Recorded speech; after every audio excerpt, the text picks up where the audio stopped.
Армысың құрметті менің тыңдарманым. Қазақша контентті қолдап, аудио әңгімені соңына дейін тыңдаңыз. Ерімді жігерлендіріп тұруды үйрендім. Түзде жолы болмаған еркектің үйде де мазасын алып, отбасының берекесін қашыра беретін әйелдер үшін осы әңгімемді жолдап отырмын. Әрине, ақылы толысқанша, біраз нәрсені көрмейінше, әйел де көп қателіктерге бой алдырады. Өзім де соның бір мысалымын. Жолдасым екеуміз шаңырақ көтергенімізге 10 жылдай уақыт болғанша біраз қиындықтар көрдік.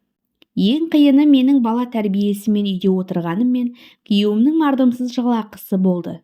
3 баланың тамағы мен киіміне әзер жететін еді. Қолымнан келер қайран жоқ болғасын, мен де әйелге сай ақылсыздығыммен ерімнің құлақ етін жей беретінмін. Біз қашанғы осылай жүре береміз? Балаға қарайтын адам жоқ, әйтпесе өзім-ақ жұмысқа шығып кетер едім деп бірдеңені қарық қылатындай қылып айтатын едім. Қазір ойлап отырсам күлкім келеді. Дегенмен сол сәттерде күйеуім де артық табыс табуға талпына қоймағаны жаныма бататын.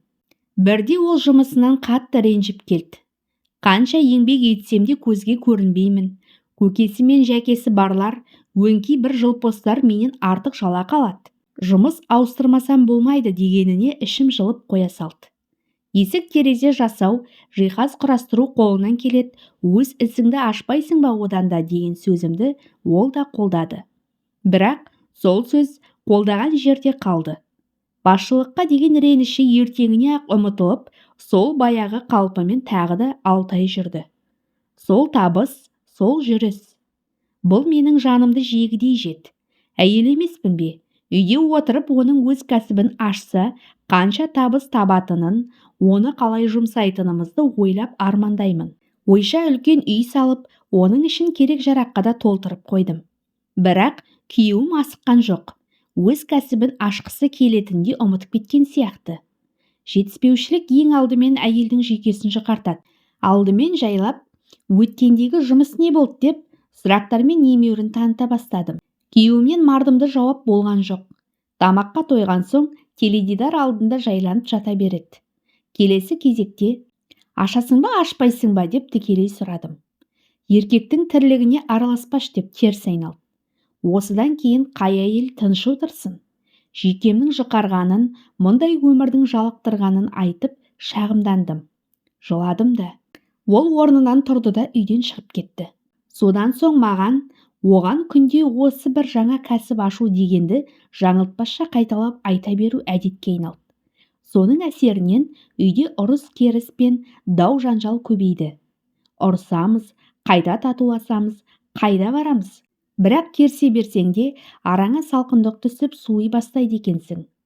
Алла өзі бұларың жарамайды, бір-бірлеріңнің қадіріңді біліңдер деп белгі берді ме, басшысы күйеуімді бір айға басқа қалаға жұмысқа жіберді.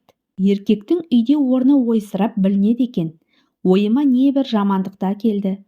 Күн сайын отбасын тастап кеткен еркектер туралы түрлі әңгіме естисің. Қорқынышты екен расында. Ақылым кірді ме, сол сәттерде өзімнің онсыз да іштен тынып жүрген күйеуімнің жүйкесін әбден жұқартқанымды түсіндім. Оның орнына өзімді қойып көрсем, расында қиын екен. Жұмыстан шаршап келгенде тамағымен қоса тілінің ащы уын әйелі қоса берсе, не болады? Тым өзімшіл болған екенмін. Өзіме де, оған да тыныштық бермеппін. Содан болар, бұрынғыдай емес, бала шаға бар екен-ау демей, ашық ұрса беретін болыппыз. Расында, еркек болсам үнемі ісіме араласып, өзіме сенімсіздік танытатын әйелді қаламас едім. Одан да маған үлкен сенім артып, өз көзқарасымен бөлісіп, керек жерінде ғана кеңес айтып отыратын әйел жаныма жақын болар еді. Үйге ноутбугын көтеріп келген сіңілімнің көмегімен интернеттен өзіме кеңес іздедім. Жайшылықта жаза береді, осыны жазғандар біз құсап өмір сүріп көрсінші дейміз. Бірақ кеңеске құлақ түріп, сол бойынша әрекет етсек болады екен. Менің сол кездегі бар назарым күйеуімді жеке кәсіп ашуға жігерлендіру болды. Тұрмысымызды жақсартуға, күйеуімнің көбірек табыс табуына қалай өз үлесімді қоссам болады деген оймен іздендім. Соның ішінде мынадай кеңестер менің ойымнан шыққандай болды. Енді ешқашан оның іс-әрекетіне сенімсіздік танытпаймын деп шештім. Сенікі дұрыс емес, олай емес, бұлай болу керек еді дегенімен не шығады? Олай айтатындай жеке кәсіп ашуда менің тәжірибем бар ма еді өзі? Одан да оның айтқанын асықпай тыңдап, керек жерінде ғана өз пікірімді білдіріп отырсам жетпей ме? Егер оның да тірлігіне араласып, тізгінді қолға ала берсем, отбасының бар жауапкершілігі менің мойныма артылмай ма? Ал мен ондай жүкті көтере аламын ба? Одан да үйде отырсам да, өзіме лайықты жұмысқа шықсам да, оған қолдау көрсетіп отырғаным дұрыс емес пе? Осы кеңеске құлақ түргеннен соң, менің күйеуіммен арадағы әңгімеміз ашыла түсті. Күнде кешкісін жұмыстан келген соң, жаңа бір идеяларымен бөлісіп, қалай ойлайсың деп менен де пікір күтетін болды. Расында ол да бекер жүрген жоқ екен. Жұмысынан қолы қалт еткенде жеке жоспар құрып, болашақта немен айналысқысы келетінін жазып, сызып жүреді екен. 10 жыл тұрсам да мұнысын білмегеніме ұялдым. Бекерге жазғырғаным үшін өзімді кінәладым. Біздің арамыз бұрынғыдан да жақындай бастады. Үнемі күйеуімен кеңесіп отырамын. Егер маған жарқын бір ой келсе, онымен міндетті түрде күйеуіммен бөлісемін.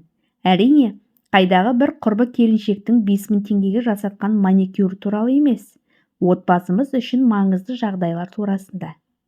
Бірде маған анам өз атынан депозит ашып, оған зейнетақысынан артылғанын аздап болса да салып жүргені туралы айтты. Әкең екеуміз сол жиналған ақшаға келер жылы демалыс орнына барсақ па дейміз дегені маған қатты ұнады. Неткен керемет, отағасымен бірге демалу. Екеуміз бірге оңаша қыдырмағанымызға да көп болыпты. Осы туралы айтқанымда күйеуім қолдай кетті. Депозит ашпаса да менің ойымның дұрыс екенін, келешекте біз де сөйтеміз дегенінің өзі маған майдай жақты. Көңілім көтеріліп біразға дейін сол сөздің өзін рухани азық етіп жүрдім. Ешқашан оны басқалардың көзінше айыптап, кінә артатындай сөз айтпаймын. Егер ол досымен немесе танысымен қандай да бір іс жайында сөйлесіп жатса, үнсіз тыңдаймын, әңгімелеріне араласпаймын. Еркектердің психологиясына ол жатқылық. Сондай-ақ оның танысы жайындағы кері пікірімді іште сақтауға тырысамын. Өйткені ол туралы оның қандай екендігін менен гөрі өзі жақсы біледі. Екеуміздің орнымызға да шешім қабылдауға жол беремін. Себебі ол осы ісімен отбасының жауапкершілігін мойнынан көбірек алады және айқын сезінеді.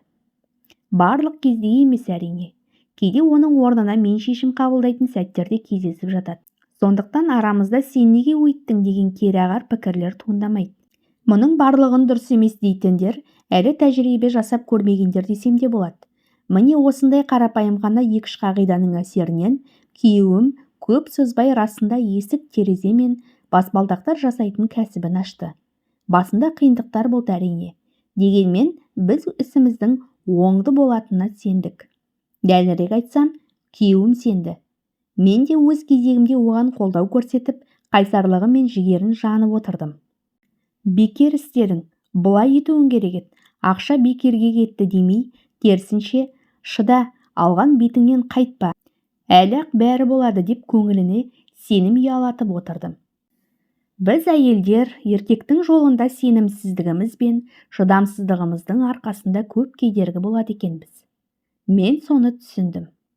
Отбасының берекесі мен табыстылығын ойлаған әйел ең бірінші балаларынан бұрын күйеуіне қолдаушы бола білуі керек екен ғой. Сонда ғана отбасында әйел мен еркектің орны қалпында сақталады. Әйтпесе ерінің рөлін әйелі, әйелінің рөлін еркегі ойнап жүрген талай отбасыларды білемін. Соларды көремін де жаным ашиды. Театрда ауысып өздерінің қабілетіне сай рөлді таңдай алмай қателесіп, шатасып жүрген әртістер сияқты көрінеді маған. Аз ғана уақыт ішінде өз мінезім мен өр кеуделігімді басып, осындай кеңестерге сүйенгенімнен біздің арамыз бұрынғыдан да жақындай түсті. Бұрынғыдай ұрыс-керіс жоқ. Дастархан басында тымырайып қабақта түйіп отырмаймыз. Соған орай балаларымыздың да жүзі жарқын, алаңсыз. Былайша айтқанда, күйеуімнің күнде кешкісін әрнені айтып шағымданып, құлақ құрышын жемейтін әйелі. Ал менің отбасымның барлық жауапкершілігін өз мойнына алған, берік те мықты қорғаным табыскер күйеуім бар. Басымды табыс табумен, жетіспеушілікпен қатырмай, балаларымның тәрбиесі мен үй тазалығы, күйеуімнің күтімімен еркін айналысамын. Жүйкем де тынышталды. Маған мұнан артық не керек? Зейін қойып тыңдағандарыңызға көптен көп рахмет. Құрметті менің тыңдарманым. Осы әңгімем сіздерге ұнаса, лайк басып, комментарий қалдырып, каналыма тіркеліп кетуді ұмытпаңыздар. Алда түрлі бастан өткен оқиғаларды баяндайтын боламын.